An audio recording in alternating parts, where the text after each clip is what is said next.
L university के साथ parliamentary leadership programme में इस भारतीय संसदीय दल का नेतृत्व किया है अभिषेक मनु सिंघवी ने। आइए उनसे बात करते हैं। मिस्टर सिंघवी, ये बताइए कि ये कार्यक्रम कितना मददगार साबित होगा आपके इस ग्रुप के लिए। आप तो अनुभवी हैं, लेकिन इस ग्रुप में कई ऐसे सांसद हैं जो नए सांसद हैं। वो क्या लेसन्स लेकर वापस भारत जा रहे हैं? बड़ा अनूठा कार्यक्रम है और सभी के लिए बहुत विशेष महत्व रखता है, चाहे पुराने सांसद हों या नए सांसद हों। पहली बात, जो डेलीगेशन के अंदर एक विशेष स्पेशल रिश्ता बनता है, एक जो बॉन्डिंग बनती है, मैं आपको कह सकता हूं कि वो भारत में भी कई बार बनना संभव नहीं होता। एक दूसरे के दृष्टिकोण को समझना, उसको ज्यादा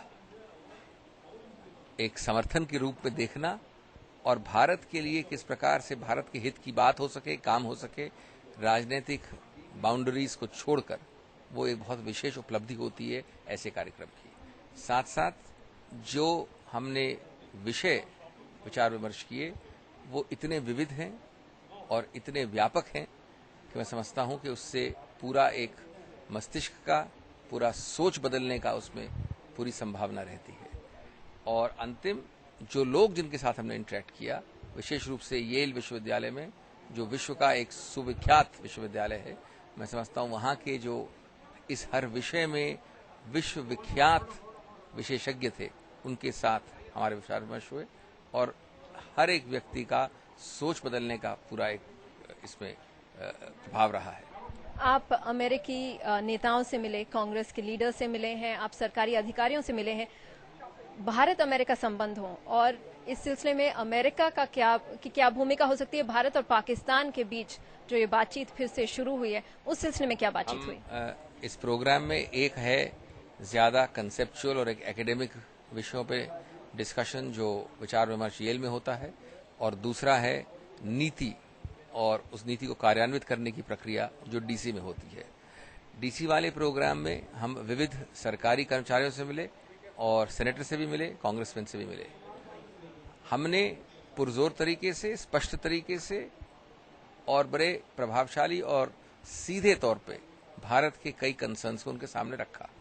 विशेष रूप से उदाहरण के तौर पे, मैं उदाहरण दे रहा हूं सिर्फ, अफपाक नीति में हमने ये स्पष्ट कर दिया कि जहां भारत को तालिबान के विरुद्ध कोई भी प्रोग्राम करने में कोई आपत्ति नहीं है और यूएसए का समर्थन उस विषय में हमें कोई आपत्ति नहीं लगती, लेकिन साथ साथ हमें इस बात का एक डाउट है, एक प्रश्न चिन्ह लगा इस बात पे कि माकूल ऐसे कौन से प्रिंसिपल्स हैं, नीति है, जिससे कि इस समर्थन को पाकिस्तान परोक्ष या सीधे रूप से भारत के विरुद्ध इस्तेमाल न कर पाए।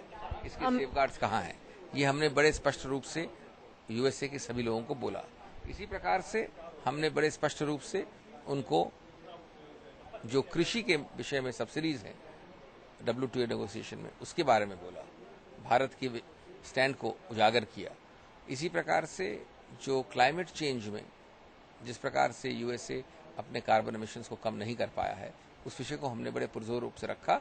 मैं समझता हूं कि यूएसए के विरुद्ध, नीति के विरुद्ध जो कई भारत के स्टैंड्स हैं, उनको स्पष्ट रूप से रखने में हमें कोई आपत्ति नहीं हुई और यूएसए के सभी लोगों ने बड़े ध्यान से इसको सुना और समझने का प्रयत्न किया। क्या कहा उन्होंने जब आपने ये कहा कि सेफगार्ड्स होने चाहिए? उन्होंने हमारा मत समझा, हमारा एक नजरिया समझा, हमारा दृष्टिकोण समझा, उसके ऊपर विचार विमर्श किया, बहस हुई, जिरह हुई, उनका खुद का मत रखा और अंत में एक पहले से काफी बेहतर एक समझ एक दूसरे के दृष्टिकोण की हुई। क्या आपको लगता है कि जो बुश प्रशासन था, जो फॉर्मर बुश एडमिनिस्ट्रेशन था, उसके और अब ओबामा एडमिनिस्ट्रेशन के बीच में भारत की तरफ रवैये में कुछ फर्क आया है? क्या फर्क देखते हैं आप? सरकारें बदल सकती हैं, पार्टियां बदल सकती हैं, देश और देश की नीतियां इतनी जल्दी नहीं बदलती। भारत और यूएस के रिश्तों में एक ऐसी ऊंचाई पिछले कुछ वर्षों से है, एक ऐसी लव स्टोरी चल रही है जिसको हम समझते हैं कि अभी उसकी शुरुआत है। अभी कुछ ही दिनों पहले secretary of state Hillary Clinton ने इसी बात को एक दूसरी तरह से कहा और कहा कि इस रिश्ते को और भी ज्यादा ऊंचाई पे ले जाने की प्रक्रिया चल रही है। तो मैं समझता हूं इससे आपको एक पूरा दृष्टिकोण मिल जाता है। लेकिन पाकिस्तान फिलहाल ओबामा प्रशासन का ज्यादा ध्यान पाकिस्तान पर है, और खासकर जब बॉर्डर पर ट्रूप्स की बात आती है और उन पाकिस्तानी ट्रूप्स को तालिबान के खिलाफ अगर इस्तेमाल करने की बात आती है तो फिर बार बार भारत का नाम आता है और कश्मीर की बात भी आती है। पहली बार तालिबान के विरुद्ध एक पूरी लड़ाई छिड़ाई थी और बताया था विश्व को कि तालिबान कितना खतरनाक चीज है, और भारत के उस स्टैंड को अगर आज यूएस समर्थन देके पाकिस्तान को तालिबान को खत्म करने की प्रक्रिया में लगा है तो वो एक स्वागत की चीज है।